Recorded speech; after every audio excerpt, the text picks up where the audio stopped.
Dora m'a demandé de parler de mon livre hongrois préféré, j'ai pas du tout dû réfléchir un instant parce que le livre dont je vais vous parler m'a beaucoup marqué d'une façon étonnante.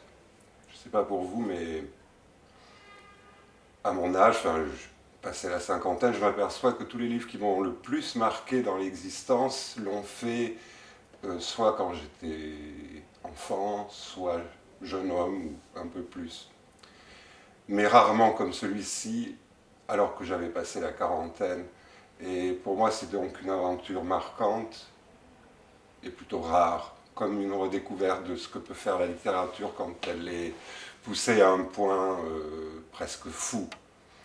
C'est donc Histoire parallèle de Nádas Péter. C'est vrai, alors j'en suis le traducteur avec la collaboration de Sophie Aude, mais j'aimerais ici vous en parler comme simple lecteur, ou plutôt en qualité de lecteur, parce qu'une œuvre pareille exige de la part du lecteur beaucoup d'exigences. Et quand on accepte l'invitation de l'auteur de se plonger dans ce livre, parce qu'on peut aussi bien être rebuté et ne pas accrocher. J'ai rencontré beaucoup de gens dans ce cas qui ne l'ont jamais lu jusqu'au bout. Je crois d'ailleurs que c'est beaucoup de gens. Eh bien, quand on accepte et qu'on aime être emporté, surpassé par une œuvre, alors on se laisse aller et c'est comme un fleuve qui vous emporte. On sait au cours de cette œuvre jamais trop vers où. On est sans cesse étonné. La structure est telle que on ne peut guère prévoir ce qui va se passer la page suivante, alors qu'au bout d'un moment, en tant que lecteur, on a de plus en plus de difficultés à être surpris par une œuvre, parce qu'on voit venir l'auteur, on voit ses coutures, son édification, son plan, ses intentions.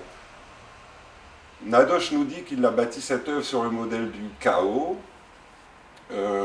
et qu'il veut également, dans cette œuvre, tourner le dos aux relations bassement causales dont il accuse la littérature d'être trop préoccupée.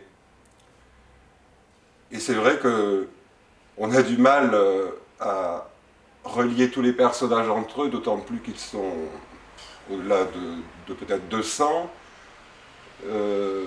L'espace-temps, c'est un demi-siècle environ, entre Budapest, Berlin, il y a aussi Paris. Donc un demi-siècle, avec beaucoup d'histoires hongroises. Ça donne une structure que l'on ne peut pas embrasser du regard, de même que je ne crois pas que l'auditeur de clavier bien tempéré de Bach il puisse avoir une vision globale sur ces 3 heures de musique si variées.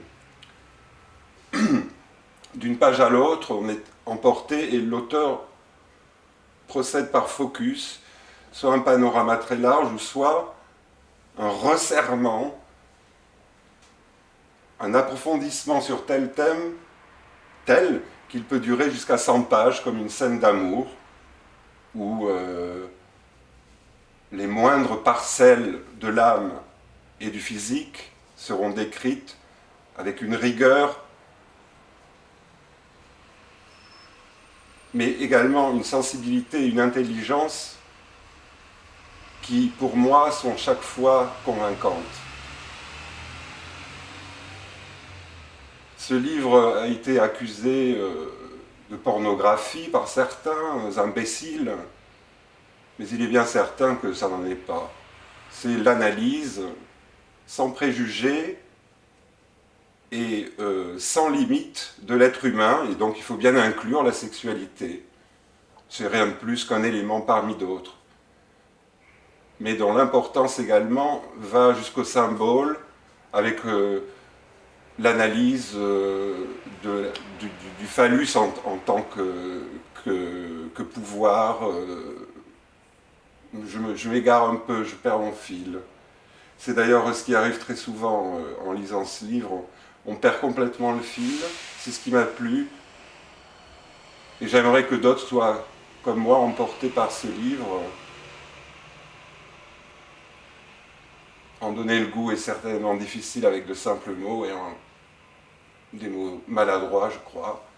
mais j'espère que certains au moins se lanceront dans cette lecture, et ce serait déjà beaucoup pour moi.